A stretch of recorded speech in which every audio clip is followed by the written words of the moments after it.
What's going on? Anthony M on the check-in, man. Just checking in. I'm at work, so I'm killing some time so I can tell a story. Story time. This one popped up in my head out of nowhere, man. I was actually shoveling snow, but I got a snow blower.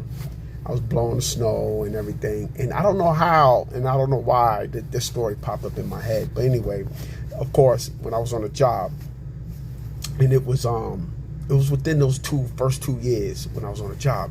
So anyway, long story short, I'm gonna paint the picture for you. We was working a 4 to 12 in the 33rd precinct. All right, and after work, us rookies, we was all going to get together, and there was a couple of guys, man.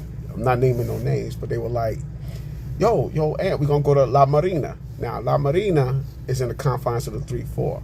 I remember it when it first started out. It was like a hole in the wall.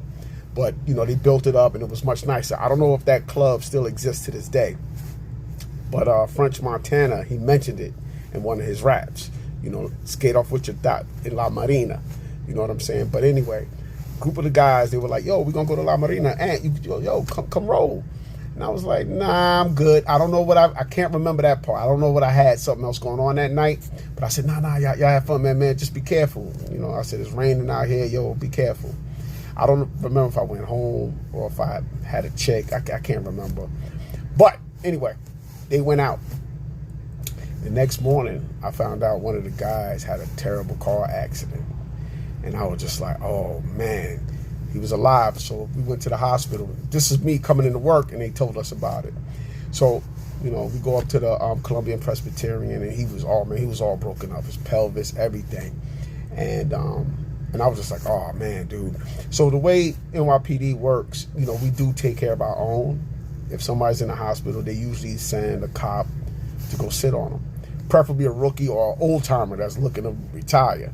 But anyway, I go there to check him out, man. On my own. We went up there, and everybody was there, and he gave the thumbs up, but he was incapacitated. He was all messed up, man. Most likely, I don't want to assume, and he probably was doing this, sipping and driving too fast. But this is not the crazy part of the story. So you got to stay tuned to part 2. When my partner crashed his vehicle. He wasn't my partner at that time, but eventually he became my partner when he got back to full duty status. But anyway, stay tuned to part 2. Peace.